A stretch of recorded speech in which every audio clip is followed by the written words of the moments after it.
ready. GMA Road Watch, serbisyong totoo ng GMA News.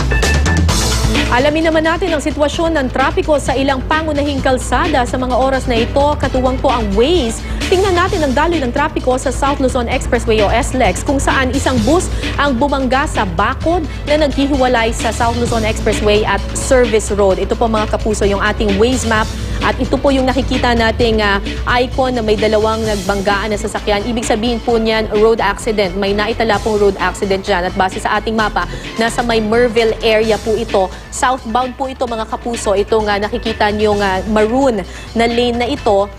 Heavy traffic na po ang mararanasan dyan dahil nga po dito sa aksidente na ito sa kalsada. Tinatayang nasa 7 kilometers per hour lamang ang itatakbo ng inyong mga sasakyan dahil hanggang sa mga oras na ito hindi pa rin naaalis doon sa South Luzon Expressway itong bus na bumangga po sa may South Luzon Expressway.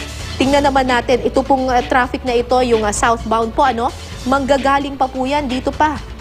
Sa may Villamor, talagang simula na yung traffic dyan. Samantala, tingnan naman natin yung daloy ng trapiko ng South Luzon Expressway. Northbound naman po, papunta sa EDSA. Ayan po, pulang-pula po mga kapuso. Ibig sabihin po niyan, heavy traffic din po ang aasahan ng mga papasok po ng EDSA at dadaan po sa South Luzon Expressway.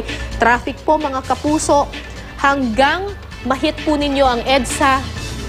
Tinatayang nasa 23 kilometers per hour lamang po ang tatakbuhin ng inyong mga sasakyan dahil nga sa mabigat na daloy na trapiko na nararanasan ngayon both southbound and northbound ng South Luzon Expressway.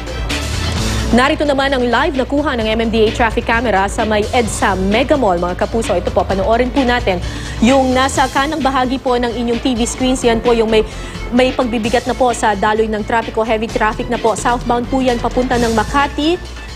At nakikita nyo po, medyo mabigat na ang daloy ng trapiko. Yung nasa kabila naman po na maluwag at tuloy-tuloy po lang po ang daloy ng mga sasakyan. Northbound po yan, papunta po yan ng Quezon City. Yan ang latest mula sa GMA Road Watch. Maaari nyo ring i-download ang Waze application sa inyong smartphone at sumama sa lumalaking Wazer community.